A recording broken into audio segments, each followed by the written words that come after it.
self-esteem. Gwen, I have a question. Great, thank you, Frank. Yes, go ahead, Phil. I'm just wondering, what's the biggest problem that these young fathers are dealing with? You know, obviously there's a lot of support there in many areas, but what's the one thing that they keep saying that's difficult about being a young father?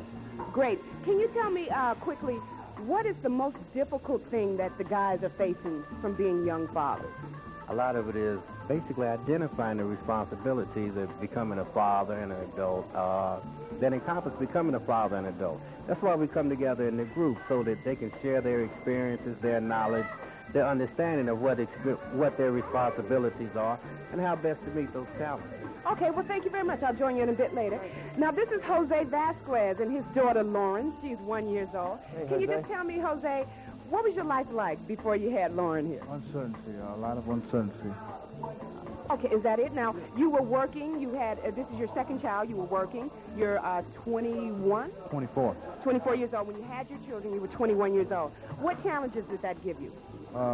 Big responsibility. Being a father is downright hard work. And I love my children very much, and I grew up without a father, and I promised myself that when I have children, I would always be there. Oh, good. Oh, thank you, Laura. She likes the mic here. Now, tell me, what have you learned from the Young Fathers program? Responsibility. They help me mature.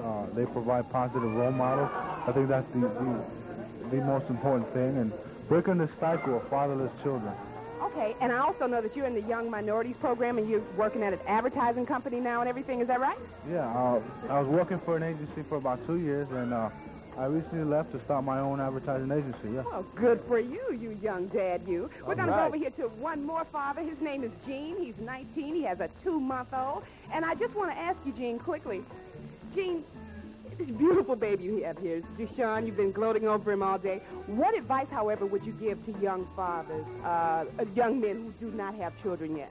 Yeah. I tell them, if they're not ready to have a child, wait until it's your time. But when your time do get here, just be ready to handle your responsibilities. That's right. Okay, so when we come back in the second hour, we're going to see these guys actually physically learning how to care for their newborn babies when we come back. Yeah, great information. Thank you very much, Gwen, for that.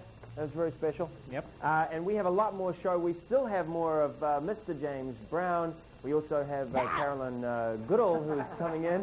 And we're going to be talking to Peter Chaconis about the film Disclosure, which Larry has seen. And Larry, you say it's a very good one, right? Yeah, there's a rumor he actually liked this film. So. Yes, it is a good film. We have that Carolyn Goodall from the film joins us, and lots more headlines and the second hour breakfast time all coming up. Stick around.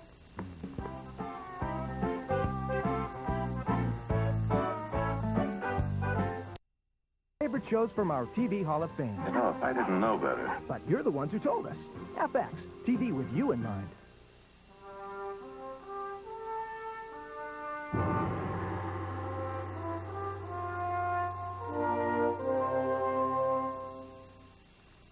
You stumble to the coffee maker, but it sits there at a weird angle. You reach out to touch it until you hear a growling sound. Fear grips your throat, constricts your brow, and you begin to sweat. It's obviously breakfast time. Welcome back to Breakfast Time with Laurie Hibbert, Tom Bergeron, and Bob the Puppet. Sitting in for Tom today is Bill Kogan. My name's Jim, and I'm the announcer. To say good morning is Laurie and some fiddler and Bob. The bed. A fiddler on the bed. Oh, no, that's Quick, terrible. Laurie, break it while you have a chance. Yeah, right. Yeah. Welcome back to Hour 2 of Breakfast Time, folks. If you're just joining us, we had an exhausting first hour. Right, Phil? I got to tell you, this show, it just goes a million, and today in particular. James Brown was... Mr. James Brown. Mr. James Brown was an incredible interview first hour. He nearly leaped through the television at us. We had him on location from Augusta, Georgia with Spencer. And we've got more with him. Yes, we've got more with him. He's going to sing us a Christmas song this hour. Which would be nice, just to get into the Christmas spirit of Sure. things. And there's already a bit of that Christmas spirit around. You want to try to play that? Nah. No? Plus, Phil's begun the second hour with amazing feats. I love you, Jim. I love you. Let's go over here and find out. Bergeron may not be here, but the jokes go on. They keep rolling. And we're going to Spencer right now, who is spending the morning with Mr. James Brown. Spencer, does he make you exhausted because of all that energy that he has down there in Augusta, Georgia? No, both Mr. Brown and Deanna are very uplifting. They're very energetic. They're very happy. We'll be spending the morning with both of them. They'll take us around the headquarters, show us a little bit, and you're going to sing us a little Christmas carol, aren't you there, Mr. Brown? Yes, I will. I'm going to be won't be living in America. Won't be that. It won't be Georgia Liner, but it will probably be something beautiful that you like. Not respect me. Oh, man! All right. There you go. And Deanna, his daughter, will be with us as well, so All stay right, tuned. Mr. James Brown, we are looking forward to it. You've lightened our show up. It's going to be a great one. We are also going to Gwen right now in Cincinnati, Ohio, who is giving us a lot of information today about a wonderful social service there in Cincinnati, Ohio, which deals, it's a program that deals with young children and young fathers. That's right, Phil. So what we're going to do when we come back, Phil, is we're going to actually see some of the young fathers learn infant care because Sorry, another Phil used up all portion your of the time, Gwen. program, Oh, be quiet. Another portion of the program is the SUMA program where young fathers actually learn to physically care for their kids. When we come back, we're going to see that in action from Cincinnati, Ohio. Gwen, you still love me, don't you? I love you very much, Phil, and I love your accent the most. Oh, good, because you know what? I don't want to get on your bad side. I'm trying to do everything right with you. I've seen you get angry. I never get angry, only when people don't work out. That's number right. one. And number two, Tom and Bob, especially Bob, always started first. No. That's right. And Gwen does not have a bad side, That's by right. the way. Bob, she is my friend. And she has a good left. We're going to John Davis, who is looking very nice there in a nice suede jacket down in New York City. Yeah, the older brother. Hey. And John, your younger brother has been spending the morning with us. Yeah. Tell us what you've got for us this hour. How's my baby brother doing? Pretty good. He's looking Phil, fine. Earlier today we saw the future. We saw the mobile office. Well, now we're going to take a little look into the past. I'm on the Lower East Side here, which is one of the oldest neighborhoods here in New York, and we're in front of the Tenement Museum on Orchard Street. And basically what we're going to do, oops, I said basically. That's all right. We're going to find out what life was like during the turn of the century, the late 1800s, the early 1900s. And it wasn't a life of luxury, that's for sure. No, it was pretty basic. Really, very basic. Basically, yes. Thanks very much, John. We'll be checking back with you shortly. And we're also going to be checking up with the latest news, and Laurie has it for you right now.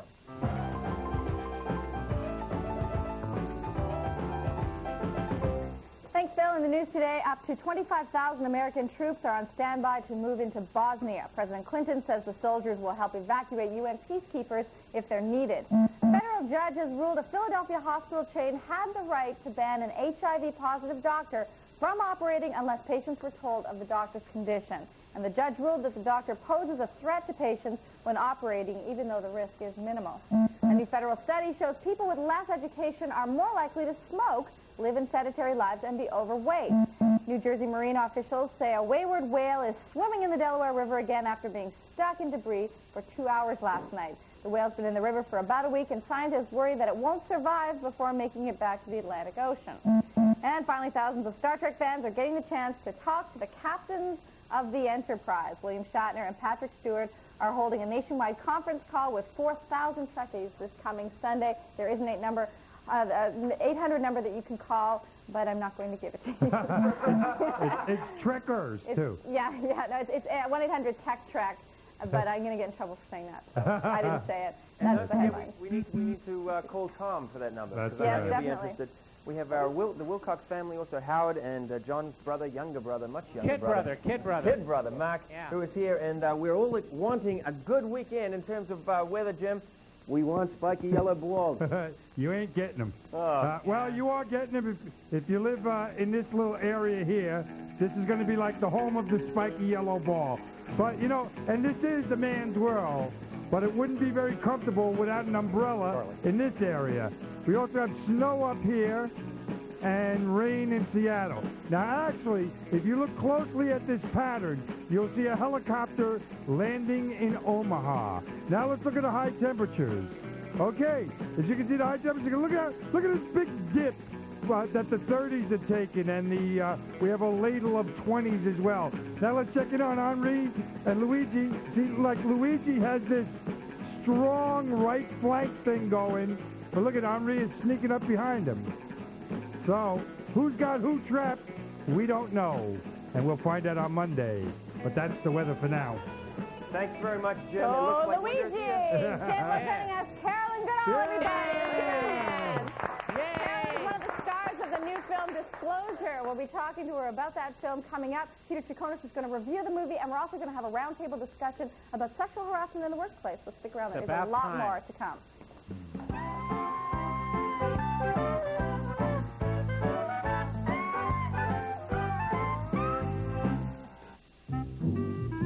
Hi, I'm Ann Ramsey, and you're watching FX, TV made fresh daily. Hey, can I take these home with me? We can. TV Fresh Daily. Orlando Jones. Karen Bryant. Matthew Ostrom. From Sound Effects. Hitman. He's very smooth. No, Orlando is 100%. Thank you. Full of it. Do you want my history, my personal history? Sound Effects is better than the job I used to have. I used to work in a meat market, which was nice. I can debone chicken. Because we do give an honest opinion. My dad was really big into, like, jazz. And you know what? I'm very extremely opinionated. I also worked as a water ski instructor. And I don't like a lot of stuff. I was into tinkering with the stereo and scratching his records. And I had to take violin lessons when I was young, and piano lessons. I didn't really like those. I'd get in a wetsuit, and I'd just have the boat drive as fast as possible. But I always knew that I liked music. So I got into it then. I think I was like 6. And I just dragged myself around the lake. Live TV is great because no one can stop us. Sound Effects. TV made fresh daily. See your future. It's 9 minutes past the hour. Welcome back to Breakfast Time with Laurie, Phil sitting in for Tom, Bob the Puppet, and me, Jim. I'm the announcer. And here's Laurie. Phil. Yes. You know, I make these predictions, Phil. I never know how they're going to come out. It's just like the weather. No, he's a very good disguise, don't you think? We're going to go to John Davis now. Hey, are you ready for us, John Davis? We're in New York City with John, and we're going from the future into the past right now. Actually, John looks like he's going through a little bit of a redress right now. You're getting redressed there, are you, John? That's right. Larry's shoving this IFC down the I don't want to hear about it, please. Very nice. Just tell us when you're ready. Yeah, we don't need to know where the IFB is going, John. We don't know. We don't want to know. You know how it is in TV, like 30 seconds before you go on, you lose communication. No, we don't know how it is in TV. We've only worked here. Yeah, just to let you know, it's a it's a lovely apparatus. You're wide this morning, aren't you, John? What do you think, Phil? Can you tell? Very becoming. Little Christmas decoration behind there. That's right. Something in red. Hey, this is... Thank God it's not a mistletoe. This is the Tenement Museum. Bob, hush. Okay.